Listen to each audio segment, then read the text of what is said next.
உலகத்திலேயே சந்தோஷமான மனிதர்களா நீங்கள் 100% வாழ முடியும்.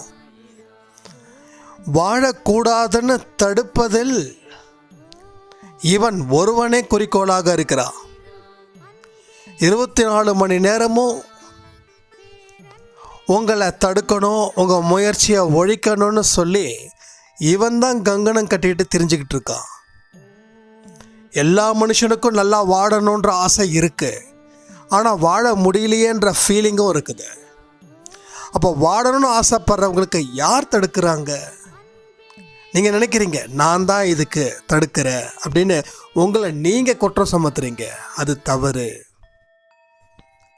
உங்கள் மேலே நீங்கள் குற்றத்தை சுமத்திக்கிட்டே இருக்காதீங்க, அது பெரிய பாவம். ஏன்னா உங்களை படைச்சது கடவுள். அப்போது உங்கள் வாழ்க்கையில் யார் இத்தனை முட்டுக்கட்டை போடுறாங்க? ஏன் உங்கள் வாழ்க்கையில் சந்தோஷம் அப்படின்ற ஒரு ஆனந்த காற்று உங்களை டச் பண்ணவே இல்லை? கடைசி வரைக்கும் மூக்கை சிந்திக்கிட்டே கண்ணீர் விட்டுக்கிட்டே போகணுன்னு இவன் ஒருத்தந்தான் முடிவு பண்ணிட்டு இருக்கானே தவிர நீங்கள் முடிவு பண்ணலை. என் வாழ்க்கை நல்லா ஆரம்பிக்கணும்னு நீங்கள் அடுத்த நாளில் இருந்து ஆரம்பிக்கணும்னு நினைக்கிறீங்க, ஆனால் இவன் தடுக்கிறான். ஸோ நீங்கள் தடுக்கலை. என்னால் முடியலன்னு சொல்லாதீங்க. இவனை பற்றி நீங்கள் புரிஞ்சுக்கிட்டீங்கன்னா அதுக்கப்புறம் இவனை நீங்கள் ஓவர்டேக் பண்ணிடலாம். ஸோ எதிர்த்து போராடக்கூடியது யாரை எதிர்த்து போராடுறது? மனிதரை எதிர்த்து போராடிடலாம். ஆனால் கண்ணுக்கு தெரியாத ஒருத்தன் இருக்கானே, அவனை எதிர்த்து போராடிட்டீங்கன்னா உங்கள் வாழ்க்கையில் உலகத்திலேயே சந்தோஷமான மனிதர்கள் யாரானா அது நீங்களாக தான் இருப்பீங்க. என்னால் 100% இதை சர்டிஃபிகேட் பண்ண முடியும். ஸோ கடவுளையும் நம்பலை, என்னையும் நம்பலை அப்படின்னு யார் இருக்காங்களோ, யார் அந்த விரக்தியோடு இருக்காங்களோ அவங்க கிட்ட தான் சாயப்பா அவரை தேடி வரப்போகிறாங்கன்னு அர்த்தம்.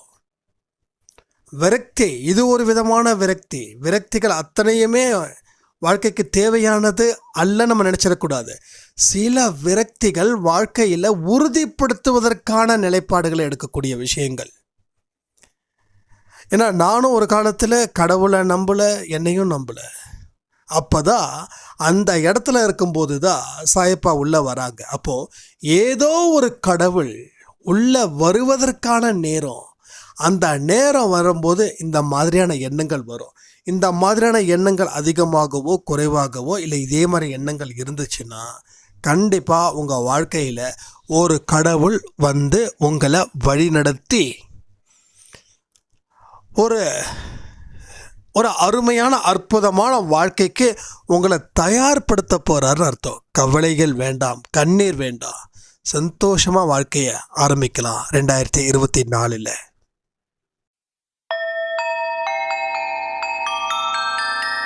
ஓம் சாயிரா சாயிரா, ஓம் சாயிரா சாயிரா, ஓம் சாயிரா சாயிரா, அன்பே சாயிரா, பேரன்பே சாயிரா, அகிலம் தளிக்க ஆத்மா விழிக்க அனுதினம் சாயிரா, எங்கள் அன்பே சாயிரா.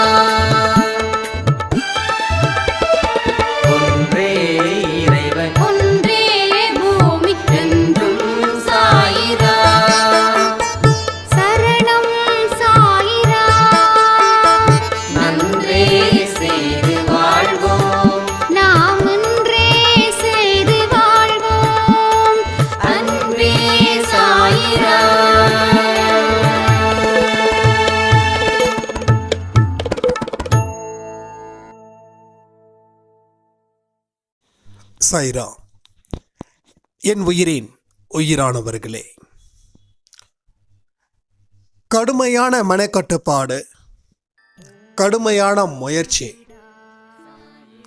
இந்த 2 விஷயமும் உங்கள் வாழ்க்கையில் இருந்துச்சு அப்படின்னா உங்கள் வாழ்க்கையில் எந்த கவலையும் இல்லாமல் வாழ்வதற்கு தயார் நிலையில் கடவுள் உங்களுக்கு செய்து வைப்பார். உங்கள் மனக்கட்டுப்பாடும் சரி, அதற்கான முயற்சிகளும் சரி, நீங்கள் ஒரு இம்மி அளவு கூட குறையாம நீங்கள் செய்யணும். ஒரு சாய்ராம் இதுவரைக்கும் யாருமே இப்படிப்பட்ட ஒரு கஷ்டத்தை அனுபவிச்சிருக்க மாட்டாங்க. அந்த மாதிரி ஒரு மோசமான துன்பத்தில் நான் இருக்க, சந்தோஷம் அப்படின்ற ஒரு காற்று கூட என் மேலே ஒரு துளி கூட படலை. எத்தனையோ கோயில், எத்தனையோ பூஜை, எத்தனையோ விரதம், எத்தனையோ அன்னதானம், எல்லாமே செஞ்சு முடிச்சிட்டேன். உங்களோட வீடியோவை என்னுடைய சொந்தம் ஒருத்தவர் அனுப்பி உங்கள் நம்பரையும் கொடுத்து, இவர்கிட்ட நீங்கள் கேளுங்க, எல்லாரும் சொல்கிறாங்க வாழ்க்கை சேஞ்சாக இருக்குது அப்படின்னு, எனக்கும் சேஞ்சாக இருக்குது அப்படின்னு என்கிட்ட சொன்னாங்க. நான் அவரை பிடிச்சி திட்டி விட்டேன். நான் பண்ணாத பிரார்த்தனையிலையும் கடவுள் செவி எடுக்கலை, நான் பண்ணாத பூஜையிலேயோ கடவுள் எனக்கு கரம் நீட்டல. இவர் சொன்னதை மட்டும் செஞ்சா எல்லாமே கிடைச்சிடுமா? நீங்கள் வேணா நம்புங்க, நான் மனுஷனையும் நம்பல, கடவுளையும் நம்பல அப்படின்னு அவங்க சொன்னாங்களாம். அதுக்கப்புறம் திடீர்னு நைட்டு ஒரு நாள் அவங்க தூங்கும்போது அவங்களுடைய கனவுல இந்த அன்பே சாய் அப்படின்ற ஒரு வார்த்தைகள் மட்டும் கேட்டுக்கிட்டே இருந்துதான். அடுத்த நாள் காலையில் அவங்க ஃப்ரெண்டு கொடுத்த நம்பரை இதை வச்சு காண்டாக்ட் பண்ணி இன்னைக்கு இந்த மாதிரியான ஒரு பதில் எனக்கு வேணும் அப்படின்னு சொல்லி கேட்டிருந்தாங்க. ஸோ ரொம்ப சந்தோஷமாக இருக்குங்க. ஏன்னா வாழ்க்கையில் இவர் மிக உயர்ந்த இடத்துக்கு இந்த சாய்ராம் போக போகிறாங்க. ஏன்னா அவங்களோட ஸ்டேட்மெண்ட் பாருங்க, கடவுளையும் நம்பல, மனுஷனையும் நம்பல. சூப்பரான பாயிண்ட் இது. ஒரு வெற்றி இடம் அப்படின்னு ஒன்று இருந்தாதான் அந்த இடத்துல எதையாவது வைக்க முடியும். இடம் ஃபுல்லாக இருந்தால் வைக்க முடியாது. சில பேர் கடவுளை நம்புவாங்க, மனுஷனை நம்ப மாட்டாங்க. சில பேர் மனுஷங்களை நம்புவாங்க, கடவுளை நம்ப மாட்டாங்க. ஆனால் ரெண்டுமே நம்பலைன்றது ஒரு ப்ளஸ். எல்லாருக்கும் மைனஸாக இருக்கும், ஆனால் அது என்னோட பார்வையில் அது மிகப்பெரிய ப்ளஸ். ஏன்னா இந்த இடத்துல இப்போ எந்த இதுவும் இல்லை. இந்த மண் நல்லா ஃப்ரீயாக இருக்குது. இந்த மண்ணை பதப்படுத்தி அதில் விதை போட்டால் அமோகமாக வரும். ஆல்ரெடி இருக்கிற இடத்துல, செடி நிறையா இருக்கிற இடத்துல விதை போட்டால் வராது. ஏன்னா அந்த சத்தை மற்ற செடிங்க எடுத்துக்கும். ஸோ இடம் ஃப்ரீயாக இருக்குது. இடம் ஃப்ரீயாக இருக்குது அப்படின்னும்போது அந்த இடத்துல கண்டிப்பாக நம்ம நல்லா சூப்பராகவே செடியை வளர்க்கலாம். அது மாதிரி தான் இங்கேயும் உங்கள் மனசு இப்போ ஓரளவுக்கு சரிசமமான நிலையில் வந்திருக்கும். இது விரக்தி தான். ஆனால் அந்த விரக்தியில் ஒரு அமைதி இருக்குது. விரக்தியில் ஒரு அமைதி இருக்குது. இந்த மாதிரி விஷயங்கள் தான் என் வாழ்க்கையிலையும் நடந்ததுன்றது நான் உங்ககிட்ட சொல்லியிருக்கேன். கடவுளும் இல்லை, மனுஷனும் இல்லை. அதாவது கடவுள் பலமும் நம்ம வாழ்க்கையில் பயன்படலை. மனுஷனுடைய சக்தி, ஆறாவது அறிவுன்றாங்க, அதுவும் பயன்படலை. அந்த இடத்துல தான் சாய்ப்பா உள்ள என்ட்ரி ஆகுறாரு. ஸோ இந்த நிலையில் நீங்கள் இருக்கும் போதோ, இல்லை இதுக்கு குறைஞ்சி இருக்கிற நிலையிலையோ, இல்லை இதுக்கு அதிகமாக இருக்கிற நிலையிலோ நீங்கள் இருக்கும் போதோ, ஏதோ ஒரு கடவுளோட வருகை உங்களை நோக்கி வருதுன்னு அர்த்தம். இது வரைக்கும் வரல. ஏன்னா நீங்கள் பாவங்கள் தொடர்ந்து செஞ்சுக்கிட்டே இருந்தீங்க. இப்போ உங்கள் செயல்கள் முடக்கப்பட்டது. அதனால உங்கள் பாவங்கள் கட்டுப்படுத்தப்பட்டுள்ளது. உங்கள் செயல்கள் முடங்கிடுச்சுன்னா நீங்கள் எதுவுமே செய்ய முடியாது. கடன் வாங்குறதே பாவம்னு சொல்கிறவன் நான். அப்போ உங்களுக்கு கடன் நீங்கள் வாங்கிக்கிட்டே இருந்தீங்கன்னா அது உங்களுக்கு பாவம். இப்போ கடன் உங்களுக்கு யாரும் கொடுக்கல, அப்போ கடன் வாங்கிறதால ஏற்படக்கூடிய பாவங்கள் உங்களுக்கு குறைஞ்சிடுச்சு. அது மாதிரி கணக்கு. ஏடா ஏன் கடன் வாங்குறது பாவம் நான் சொல்றேன்னா, நீ ஏன் உழைக்கல? கடவுள் உன்னை எதுக்கு படைச்சாரு? உழைக்க படைச்சாரு. நீ உழைச்சி உன்னையும் உன் குடும்பத்தையும் காப்பாத்துறதுல முதல் ஆளாக நீ இருக்கணும். அடுத்த கட்டம், உன் குடும்பத்தை தாண்டி மற்றவங்களுக்கு நீ கொஞ்சமாக கொடுக்குற மாதிரியான மனுஷனாக இருக்கணும். முதல்ல உன் குடும்பம், ரெண்டாவது உன் குடும்பத்தை தாண்டி இருக்கிறவங்க. நீ சம்பாதிக்கிறதுல நாளாக பிரிச்சுக்கணுமா? முதல்ல உன் குடும்பம், அடுத்தது உன் உறவு, அடுத்தது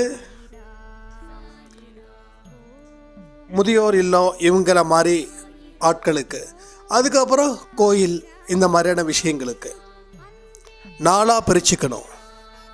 ஸோ நீ நாளாக பிரிக்கிறவளுக்கு எல்லா மனுஷனும் உழைக்கணும். என் குடும்பத்துக்கு ஒரு மாதத்துக்கு 20,000 தேவைப்படுது, நான் எங்கே போய் பண்ணுறதுன்னா உங்களை பண்ண சொல்லி கடவுள் கேட்கல. உன் குடும்பத்தையாவது நீ காத்துக்கோ. இதில் இருந்து, பொருளாதார நெருக்கடியில் இருந்து, அதுக்கு நீ உட, கடன் வாங்காமல் உட.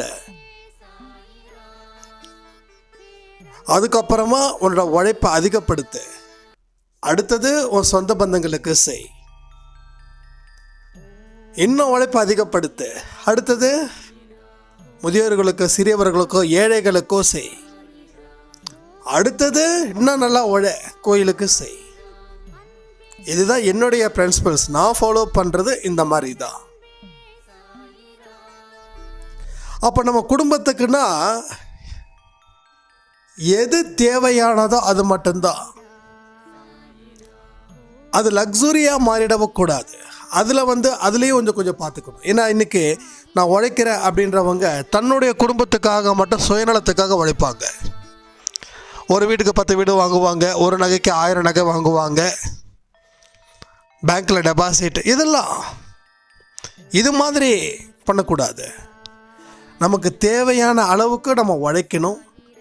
கையில் சேமிப்பு நமக்கு முக்கியம். அதே மாதிரி மற்றவர்களுக்காகவும் நாம் உழைக்கணும். அப்போ கடன் வாங்கிறது பாவம் தானே. கடன் கொடுக்குறவன் கடவுள் இல்லை, கடன் கொடுக்குறவனும் மனுஷன்தான். அவனும் உன்ன மாதிரி மனுஷன்தான். அவனுக்கும் உனக்கு என்னென்னலாம் இருக்கோ அவனுக்கும் இருக்கு. ஆனால் அவன் கடன் வாங்கலை, அவன் உனக்கு கடன் கொடுக்குறான். ஆனால் நீ கடன் கொடுக்கல, நீ கடன் வாங்குற. அப்போது உன்னுடைய செயல்கள் இந்த இடத்துல கட்டுப்படுத்தியாச்சு. ஸோ நீ யாரும் உனக்கு கடன் கொடுக்கலன்றதுக்கு வருத்தப்படாத. பாவத்தில் இருந்து உனக்கு ஒரு விடுதலையை கடவுள் கட்டாயமாக ஆக்கியிருக்காரு. இப்போ கடவுளோட வருகை உன்னை தேடி வருது. இப்போதான் நீ சிந்திக்கணும். மனுஷனும் காப்பாற்றல, கடவுளும் காப்பாற்றலன்னு சொல்கிற இடத்துல தான் அந்த ஒரு இடம் வந்துடுச்சுன்னா உங்களுக்கு கடவுள் வந்துட்டே இருக்கிறாருன்னு அர்த்தம். அவர் வருவதற்கு உண்டான அத்தனை விஷயத்தையும் இங்கே அவர் செயல்படுத்த போகிறாருன்னு அர்த்தம். அதுதான் இங்கே நடந்துகிட்டு இருக்குது. யாருக்காவது இப்படிப்பட்ட சூழ்நிலைகள் இருந்துச்சுன்னா கமெண்ட்டில் கமெண்ட் பண்ணுங்க. ஸோ இது ரியல் ஃபேக்ட். நம்ம இந்த ஆன்மீகம் அப்படின்றது பூஜை முறைகளை பேசுவதற்காக இல்லை. ஆன்மீகன்றது நம்ம உடம்பு, நம்ம மனசு, நம்ம புத்தி, நம்ம எண்ணம், நம்ம சொல், நம்ம செயல், இவ்வளோதான். எல்லாத்தையும் தாண்டி நிற்கிற ஒரு அன்பு. இதன் அடிப்படையில் தான் நம்ம அன்பே சாயில நிறைய விஷயத்தை பேசிக்கிட்டு இருக்கோம். அப்போது அந்த சாய்ராமுடைய 1000 பிரார்த்தனை, 1000 பூஜை முறைகள் எல்லாம் செஞ்சாச்சு. ஆனால் எதுவும் பயன் தரல.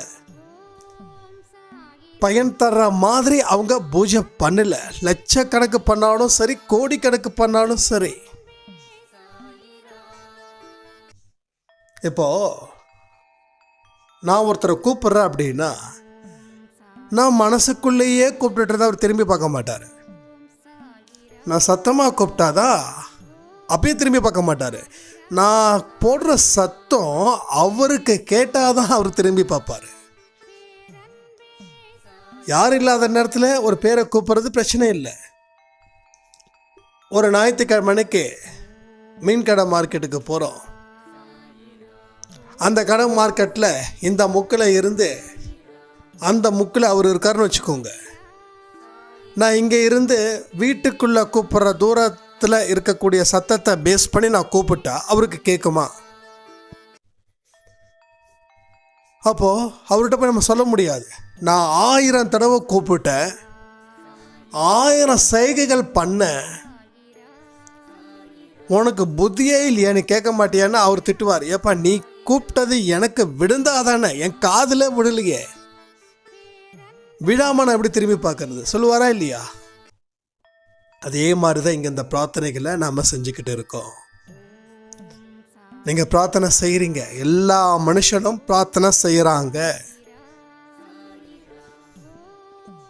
யார் பிரார்த்தனை செய்யல சொல்லுங்க? கடவுளை நம்புகிற மக்கள் அனைவரும் பிரார்த்தனைகளும் செய்கிறாங்க.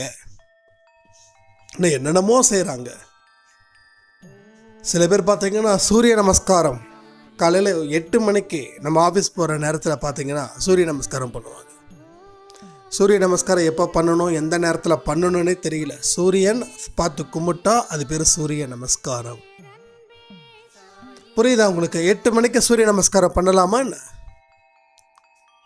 போய் நெட்டில் போய் சர்ச் பண்ணி பாருங்கள். நான் சொல்கிறத விட இது ஒரு பெரிய ஸ்டோரியாக போயிடும். நீங்கள் பாருங்கள் சூரிய நமஸ்காரம் எப்போ பண்ணணும்னு. ஸோ சில பேருக்கு என்ன பண்ணுறது என்ன செய்கிறதுன்னு தெரியாமல் பண்ணுறாங்க.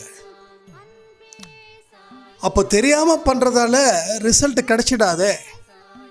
நானும் பிரார்த்தனை பண்ணேன் அப்படின்னா நீங்கள் பிரார்த்தனை பண்ணீங்க, ஆனால் நீங்கள் பிரார்த்தனை பண்ணதை அவர் காதில் விடலை. அப்போ பிரார்த்தனை நம்ம சொல்லக்கூடிய விஷயம் அவர் காதுக்கு போய் செல்லணும். அதுதான் நம்ம அன்பே சாயில இத்தனை விஷயத்த சொல்லிட்டு இருக்கோம். மனக்கட்டுப்பாடு. மனக்கட்டுப்பாடு, உனக்கு மனசில் கட்டுப்பாடுகளை விதைக்கணும். உன்னை நீ கண்ட்ரோல் பண்ணலை அப்படின்னா உன் வாழ்க்கையில் எதுவுமே உனக்கு சேராது. வாழ்க்கையில் நீ நினைக்கிற மாதிரி வாழ்க்கை வாழணும்னு ஆசைப்பட்ட பத்தாது, அதற்கு நீ என்ன தியாகம் செஞ்சிருக்க, என்ன முறையான வழிகளை நீ ஃபாலோ பண்ணியிருக்க, அந்த வழிகளை எத்தனை நாள் ஃபாலோ பண்ணுற. திடீர்னு பிரச்சனைகள் வரும்போது மட்டும் விழித்திருக்க, அந்த பிரச்சனைகள் உன்னை ஒன்றும் பண்ணாத போது சோம்பேறியாக இருக்க. கடனை கட்டும்போது மட்டும்தான் விழிச்சிருக்க, இப்படி வாங்கிட்டோமேனு. அதுக்கு உண்டான காலம் நேரம் இருந்துச்சுன்னா அமைதியாக படுத்து தூங்குற. அதை பற்றி கண்டுக்கவே இல்லை. வழக்கம் போல் வேலையை பார்த்துட்ருக்க. மற்றவங்களுக்கு வழக்கம் போல் வேலை பார்க்குறதால பிரச்சனை இல்லை. ஆனால் நீயும் மற்றவர்கள் மாதிரி வழக்கம் போல் இருக்கக்கூடாது. ஏன்னா உன் பிரச்சனை பெரியது. உன்னோட பிரச்சனை அவர் பிரச்சனையை விட 10 மடங்கு பெரியது. அப்போ அவர் 1 மடங்கு வேலை செய்கிறாருன்னா நீ 10 மடங்கு வேலை செய்யணுமே. அவரோட கர்மா ஒன்றும் பிரச்சனை இல்லை, ஆனால் உன் கர்மா ரொம்ப பெருசு. ஸோ ஃப்ளைட்டில் போய் சம்பாதிக்கிறவங்களும் இருக்காங்க, நடந்து போய் ஊதுபத்தி விற்கிற சம்பாதிக்கிறவங்களும் இருக்காங்க. ஃப்ளைட்டு போய் சம்பாதிக்கிறவங்க கோடி கோடியாக சம்பாதிக்கிறாங்க. நடந்து போய் சம்பாதிக்கிறவங்க 1000 தான் சம்பாதிக்க முடியும். அவரை மாதிரி என்னால் இருக்க முடியலன்னு சொல்லி வானத்தை அண்ணாந்து பார்த்தா அது வேலைக்காகாது. ஏன்னா அவர் அந்த இடத்த தயார் பண்ணிக்கிட்டாரு. நாம் தயார் பண்ணுறதுக்கு முயற்சிகள் செய்யணும். அது அவருக்கு ஈஸியாக அமைஞ்சுதா கஷ்டப்பட்டு அமைஞ்சுதா அதை பற்றி பேச்சுக்கு இங்கே இடமே கிடையாது.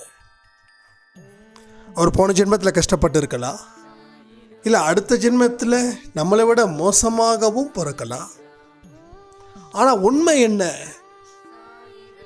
நாம் அவர் அளவுக்கு போகிறோமோ இல்லையோ, நாம் நம்ம இடத்துல இருந்து இன்னும் ஒரு படி மேலே போனோம். ஸோ ஒரு படியாக தான் நம்ம வாழ்க்கையை புதுப்பிச்சுக்க முடியும். அது மூலமாக நம்பிக்கையை நம்ம ஏற்படுத்திக்க முடியும். ஆனால் எந்த படிக்கட்டுலேயும் போகாமல் அதே படிக்கட்டுலேயோ இல்லை அதுக்கு கீழே இருக்கிற படிக்கட்டுக்கோ இறங்கி வர்றதும் அங்கே நிற்கிறதும் உங்கள் வாழ்க்கையில் ஒரு நம்பிக்கையை ஏற்படுத்தாது. உங்கள் நம்பிக்கையை ஏற்படுத்தணும்னா உங்களோட முயற்சிகளை உடனுக்கு உடன் அதை செயல்படுத்தணும். மனக்கட்டுப்பாடு. 1ஆம் தேதி வந்துருச்சு, ஒரே நாளில் 1ஆம் தேதி வந்துருச்சு. இது சாதாரணமான 1ஆம் தேதி இல்லைன்னு ஊருக்கு உலகத்துக்கே தெரியும். ஸோ நீ என்ன டிசைட் பண்ணுற, அதை இந்த வருஷம் வரைக்கும் ஃபாலோ பண்ண போறியா இல்லையா? இவ்வளோதான். அதுக்கு தான் நம்ம கடுமையான சட்டத்தை கொண்டு வந்திருக்கோம். இது ஒரு கவர்மெண்ட் மாதிரி நம்ம அன்பே சாய். இங்கே கடுமையான சட்டங்கள். அதாவது அந்த காலத்தில் இந்த ஸ்கூலுன்னு சொல்லுவாங்க இல்லையா, குருகுலம் சொல்லுவாங்க. விடிய காலையில் 3:45 எந்திரிக்கணும். எந்திரிச்சிட்டு காலை கடன் எல்லாத்தையும் முடிச்சுட்டு யோகா இது மாதிரி கலைகள் இதெல்லாம் கற்றுக்கிட்டு 7-7:15 கிளாஸு அவங்க சொல்லிக் கொடுப்பாங்க. அதுக்கப்புறம் மதியானம் சாயந்தரம் அப்படிலாம் ஆகிட்டு நைட்டு ஒரு 7 மணி 8 மணிக்கெல்லாம் தூங்கிடுவாங்க. அது கடுமையான சட்டங்கள், கடுமையான விஷயங்கள்லாம் இருந்துச்சு அங்கே. ஆனால் இன்றைக்கி எதுவுமே கிடையாது. இன்றைக்கி ஒரு டீச்சர் ஒரு ஸ்டூடெண்ட்டை அடிச்சிட்டாங்கன்னா அந்த டீச்சரோட வாழ்க்கையே முடிஞ்சு போயிடுச்சு. என் பிள்ளைய நீ ஏன் அடித்த? அந்த காலத்தில் நான் ஸ்கூல் படிக்கும்போது பாருங்கள், நான் படித்தது அந்த காலமாக ஆகிடுச்சு. இப்போது அடி பிரித்து மேய்வாங்க. பேரண்ட்ஸ்லாம் வரமாட்டாங்க. பேரண்ட்ஸ் வந்து டீச்சர்கிட்ட வந்து அடித்தாங்கன்னு சொன்ன கூட சேர்ந்து எனக்கு அடி விடும். ஆனால் இன்றைக்கி பையனை ஒரு அடி அடிச்சுட்டு பையனோட கண்ணு செவந்து போயிருந்தா, அடிச்சு இல்லை அழுது செவந்து போயிருந்தா என்னடா கண்ணான்னு சொல்லி இது மாதிரி பையன் என்ன சொல்லுவான், டீச்சருக்கு எதிராக தான் போவான். ஏன்னா டீச்சர் அவனுக்கு விரோதி. டீச்சர் அடிச்சுட்டாங்க, என்னை இப்படி பண்ணிட்டாங்க, இப்படி அசிங்கம். உடனே அடுத்த நாள் காலையில் போயிட்டு இந்த ஸ்கூலுக்கு போயிட்டு முன்னாடி நின்றுக்கிட்டு எத்தனை நல்ல டீச்சர்ஸுங்க வந்து அஃபெக்ட் ஆகிருக்காங்க. நம்ம அன்பே சாயில் நிறைய பேர் டீச்சர்ஸுங்க சொல்லக்கூடிய வார்த்தைகளை பார்த்தா ரொம்ப கஷ்டமாக இருக்கும். காதை பிடிச்சி திருகி கேட்டதுக்கு ஒரு பெரிய இஷ்யூ ஆக்கி அந்த ஸ்கூலில் வந்து ஒரு 15 நாளோ 20 நாளோ சஸ்பெண்ட் பண்ணிட்டாங்களா. ஒன்றுமே பண்ணலண்ணா, காதை பிடிச்சி திருகுண்ணா. பக்கத்தில் இருக்கிற பையன்கிட்ட ஒரு பென்சிலில் வந்து அவன் குத்தி இருக்கான். அந்த பையன்கிட்ட சொன்னான், இப்படி பண்ணுவியாடான்னு சொல்லி காதை பிடிச்சி திருகுனேன். அடுத்த நாள் காலையில் அவங்க குடும்பத்தோடு வந்து, பசங்களோட குடும்பத்தோட, அந்த மாணவனோட குடும்பத்தோடு வந்து ஸ்கூலில் அவ்வளோ பிரச்சனைகள் செஞ்சுருக்காங்க. ஸோ தவறுகள் செஞ்சால் தண்டிக்கக்கூடாது, படிக்கலைன்னா தண்டிக்கக்கூடாது. டீச்சர் தண்டிக்காமல் வேறு யார் தண்டிப்பா? ஸ்கூல் வீட்டிலேயோ தண்டிக்க மாட்டாங்க, ஸ்கூல்லேயும் தண்டிக்க மாட்டாங்கன்னா அந்த மாணவனோட எதிர்காலம் சிறப்பாக இருக்கும்னு நினைக்கிறீங்க? பெரிய அபாயத்தை நோக்கி போகும். அப்போ நமக்கு அந்த தண்டனைகள் குறைஞ்சிடுச்சுன்னா எல்லா மனுஷங்களும் வாழுத்தனத்தில் ரொம்ப தீவிரமாக இருப்பாங்க. ஸ்கூல் படிக்கும்போதே வாழ்த்தனமாகக்கூடிய குழந்தைகள் பெரியவர்கள் ஆகிட்டா அவங்க என்னென்னலாம் செய்வாங்கன்றதை யோசிச்சு பாருங்க. அப்போ அன்பே சாயிலே நம்ம சொல்கிறோம், சச்சரிதம் படி, மெடிடேஷன் படி, அதை பண்ணு இதை பண்ணு. நீ என்னமோ சொல்லு, நான் வந்து என்ன செய்கிறேனோ அதான் செய்வேன். ஆனால் என் பிரச்சனை தீரணும். சான்ஸே இல்லை. நான் திரும்ப சொல்கிறேனே, யாராவது எனக்கு பர்சனலாக மெசேஜ் அனுப்புகிறவங்களா இருந்தால் பிரச்சனைகளை பற்றி, அண்ணா நான் இது மாதிரி மெடிடேஷன் பண்ணுறேன், சச்சரிதம் படிக்கிறேன், ஆரத்தி எடுக்கிறேன், எனக்கு இந்த பிரச்சனை இருக்குதுன்னு சொன்னாதான் நான் வந்து கேட்க போகிறேன் உங்கள் பிரச்சனைகளை. அப்படி இல்லைன்னா நான் தான் சொல்கிறேனே, மாத்திரை கொடுத்தாச்சு, அந்த மாத்திரையை போட்டுக்கிட்டால் தான் நோய் குணமாகும். மாத்திரை போட்டுக்காம நீங்கள் வந்து டாக்டரை போயிட்டு எனக்கு இன்னும் நோய் குணமாகலைன்னா டாக்டர் என்ன சொல்லுவார்? எல்லாத்துக்கும் ஒரு பிரச்சனைகள் இருக்குதுன்னா அதுக்கு தீர்வுகள் இருக்கும், அதற்கு உண்டான முயற்சிகளும் நம்ம செய்யணும்ல.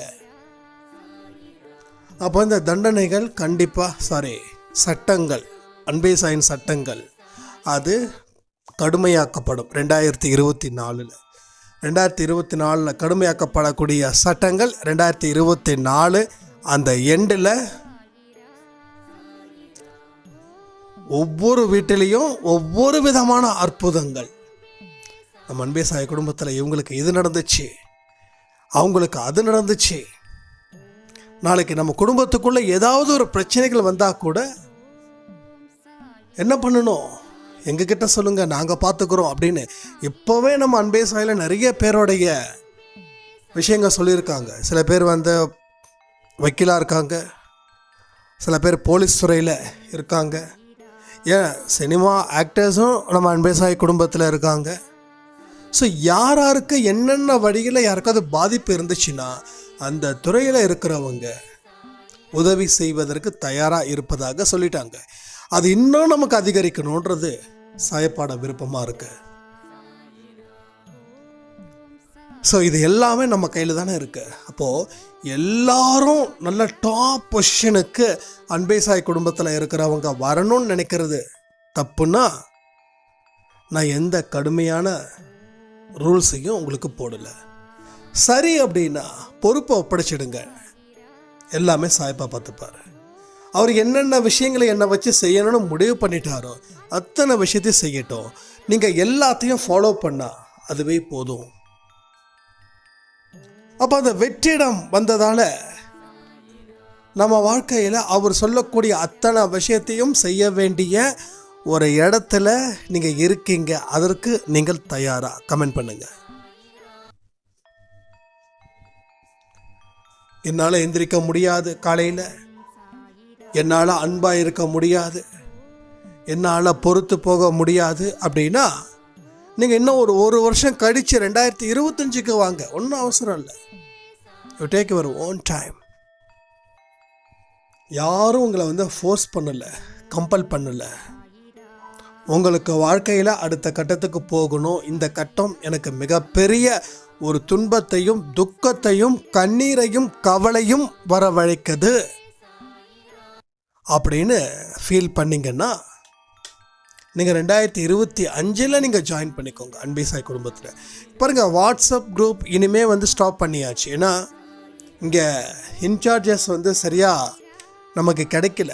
ஏன்னா 2 பேர் 3 பேர் இருக்காங்க. பட் அவங்கள புதுசாக யாராவது இன்சார்ஜஸ் எடுத்துக்கிறீங்கன்னா அவங்க எடுத்துக்க மாட்டேன்றாங்க. அதனால் வாட்ஸ்அப்பை ஆல்ரெடி இருக்கிறது அவங்க அப்படியே இருப்பாங்க, புதுசாக யாரும் ஆட் பண்ணலை. இந்த நம்ம யூடியூப்பில் இருக்கிற அத்தனை விஷயங்களும் தான் இனிமேல் என்னோடய ஃபோன் நம்பர்ஸும் கொடுத்தாச்சு. அதனால் எந்த பிரச்சனையும் இல்லைன்னு நான் நம்புகிறேன். இதை எல்லாருமே சரியான விகிதத்தில் கொண்டு போய் சேர்க்க வேண்டிய பொறுப்பு நம்மது. ஒரு விஷயத்தை நம்ம செய்ய ஆரம்பிச்சிட்டோம் அப்படின்னா அதுக்கப்புறம் அதை பற்றி நம்ம தயங்கவே கூடாது.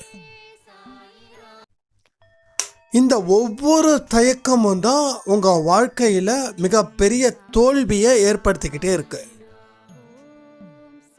என்கிட்ட நிறைய பேர் அனுப்புகிற சந்தேகம் என்னென்னா, நான் காலையில் எந்திரிச்சு ஆரத்தி எடுக்கணும்னு நினைக்கிறேன், ஆனால் முடியல. அப்போ யார் தடுக்கிறாங்க? யார் தடுக்க முடியும்? ஒரு 10 பேர் இந்த கேள்வியை வைக்கிறீங்கன்னா அதில் 1-2 பேர் வேணால் தடுக்கலாம். யாராவது இல்லை, எங்கள் வீட்டில் எங்கள் ஹஸ்பண்ட் சரியில்லை, எங்கள் ஒய்ஃப் சரியில்லை, அவங்களுக்கு இதெல்லாம் பிடிக்காது அப்படின்னு. மீதி இருக்கிற 9 பேருக்கும் இருக்கக்கூடிய பிரச்சனைகள் என்ன பிரச்சனை? யாரோ தடுக்கிறாங்களா என்ன? யாரும் தடுக்கலை. யார் தடுக்கிறாங்க? அப்போ ஏதோ ஒரு தடுப்பு அங்கே இருக்குது. இன்னைக்கு காலையில் கொடுத்த ஆடியோவில் கூட இந்த மாயை பற்றி நிறைய பேசியிருக்கோம். தடுக்குதுன்னா அது நீங்கள் தடுக்கலை, உங்கள் மாயை தடுக்குது. இது என் லைஃப்பில் கண்ட உண்மை. நான் நல்லா இருக்கணும்னு நினைக்கிறேன், ஆனால் என்னால் எந்த முயற்சியும் செய்ய முடியலன்னா என்ன அர்த்தம்? நான் நல்லா இருக்கக்கூடாதுன்னு நான் நினச்சா பிரச்சனை இல்லை, நான் நல்லா இருக்கணும்னு நினைக்கிறேன்னு. ஒருத்தர் ஒன்றும் இல்லை, தண்ணி அடிக்கிறவர். நான் தண்ணி அடிக்கக்கூடாதுன்னு நினைக்கிறேங்க, ஆனால் தண்ணி அடிக்கிறேங்க. என்னடா தண்ணி அடிக்கிறத நிறுத்தவே முடியலன்னா திஸ் இஸ் அ மாயை. இது பேர் தான் மாயை. வேற என்ன மாயைன்றது? தண்ணி எடுக்கிறது பிடிச்சிருக்குது, எனக்கு உடம்பு போனாலும் எனக்கு பிரச்சனை இல்லை அப்படின்னு யாராலையும் சொல்ல முடியாது. எல்லாருக்கும் உடம்பு நல்லா இருக்கணும், நலமோடு இருக்கணும், ஆரோக்கியமாக இருக்கணும்னு எல்லாருக்கும் ஆசை. யாருக்கும் இதுக்கு எதிராக இருக்கு. ஸோ எல்லாருக்குமே அந்த ஆசைகள் இருக்கு. நல்லா வாழணும், சந்தோஷமாக இருக்கணும். அப்போ ஏன் சந்தோஷமாக இருக்க முடியல? அப்போ யார் உங்கள் சந்தோஷத்துக்கு தடை போடுறதுன்னா அந்த மாயை. உங்களை ஒருத்தர் தடுத்துக்கிட்டே இருக்கான்னு நினச்சிக்கோங்க. எப்பயுமே உங்களுக்கு ஒருத்தன் தடுத்துக்கிட்டே இருக்கான். அவன் தடுக்கணும், நீங்கள் எந்த வேலையும் அவன் செய்யக்கூடாதுன்னு அவன் 24 மணி நேரமும் உங்களுக்கு எதிராக செயல்பட்டுக்கிட்டு இருக்கான். இன்னைக்கு ஒரு அன்பேசாய் குடும்பத்தில் இருந்து ஒருத்தவங்க வந்திருந்தாங்க பார்க்கறதுக்கு. அவங்க சொல்லக்கூடிய வார்த்தைகள் இதான்: என் வாழ்க்கையில் என்ன செய்யணும்னு எனக்கு தெரியல, எனக்கு நல்லா தெரியுது இதை தொடர்ந்து செஞ்சால் வாழ்க்கை பிரச்சனையாகும்னு, ஆனால் என்னால் எதையுமே செய்ய முடியல. ஏன்? இந்த கேள்விகள் எல்லாருக்குமே இருக்கு. அப்போ நம்ம அந்த இடத்துல மனசை ஒரு நிலைப்பாட்டில் வைக்கல, ஒரே விதமான நிலைப்பாட்டில் நம்ம வைக்கல. அப்போ நம்ம மனசுக்கு கவனம் வேற ஏதேதோ போகுது. நல்லா யோசிச்சு பாருங்க. ஒரு வேலை செய்யும்போது உங்கள் கவனங்கள் அதில் இருந்துச்சுன்னா அந்த வேலையை நீங்கள் சிறப்பாக செஞ்சிடலாம். அந்த வேலை செய்யும்போது கவனம் வேற பக்கம் இருக்குதுன்னா அப்போ ஏதோ ஒரு விஷயம் உங்களுக்கு அதுதான் பிடிச்சிருக்கு, இது பிடிக்கல. எது பிடிக்குதுன்னு யோசிச்சு பாருங்க. புனிதமானதா, புனிதம் இல்லாததா? புனிதம் இல்லாததுன்னா ஒரு நிமிஷம் இதை செய்யக்கூடிய வேலையை நிறுத்திட்டு அதை கொஞ்சம் கவனித்து பாருங்கள். இதை நான் செஞ்சால் நான் கெட்டு போயிடுவேன், அதனால் இந்த எண்ணங்களே வரக்கூடாது சாயப்பா கிட்ட பிரார்த்தனை பண்ணி மறுபடியும் ஒரு அரை மணி நேரமோ இல்லை ஒரு 15 நிமிஷமோ கொஞ்சம் ஃப்ரெஷ்ஷப் ஆகி மறுபடியும் இந்த வேலை செய்யணும். அதான் சொல்கிறாங்க சாயப்பா, மாயை கிட்ட கவனத்தோடு இருக்கணும், எப்போ வேணாலும் அட்டாக் பண்ணும். ஆனால் அந்த மாயை உருவாக்குனதும் கடவுள் தான். நல்லா புரிஞ்சுக்கணும். மாயை உருவாக்குனதும் சாத்தான் கீத்தான் அதெல்லாம் சொல்லுவாங்க, அதெல்லாம் ஒன்றும் கிடையாது. மாயை உருவாக்குனதும் இதுதான் உனக்கு வச்சிருக்கக்கூடிய ஒரு சோதனை. எப்படி படிக்கிற பசங்களுக்கு எக்ஸாம்ஸ் முக்கியமோ அதே மாதிரி வாழ்க்கையில் வாழக்கூடிய பசங்க 60 வயசாக இருக்கட்டும் 90 இருக்கட்டும், அவங்களுக்கு இது ஒரு எக்ஸாம்ஸ். இதுவும் இருக்கும் அதுவும் இருக்கும். உன் மன கட்டுப்பாடு எப்படியோ அப்படிப்பட்டது தான் உன் வாழ்க்கை. உன் மன கட்டுப்பாடு இல்லாமல் தெரியுதுன்னா உனக்கு எதுவும் கிடைக்காது. கட்டுப்பாடோடு இருக்கக்கூடிய மனம், கட்டுப்பாடோடு இருக்கக்கூடிய மனிதர்கள் ஒரு சாதனைக்குரிய மனிதர்கள் ஆவாங்க. சாதனைக்குரிய மனிதர்கள்னா என்ன? போயிட்டு அமெரிக்கா யூனிவர்சிட்டியில் போய் படிச்சுட்டு வரணுமா? நம்ம யூனிவர்சிட்டிக்குள்ளே, நம்ம மனசுக்குள்ளே ஒரு யூனிவர்சிட்டி இருக்குது, அதுக்குள்ளே படித்தாவே எல்லாமே சரியாக போயிடும். அதனால் இதை எல்லாமே உணர்ந்து செயல்படுங்க. உங்கள் வாழ்க்கை ரொம்ப சுபிக்ஷமாக இருக்கும். கடவுள் எல்லாமே நீங்கள் கேட்டது அத்தனையுமே அள்ளி அள்ளி கொடுப்பாரு.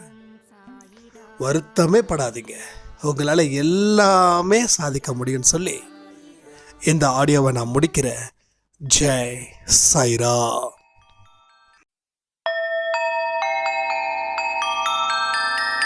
ஓம் சாயிராம்.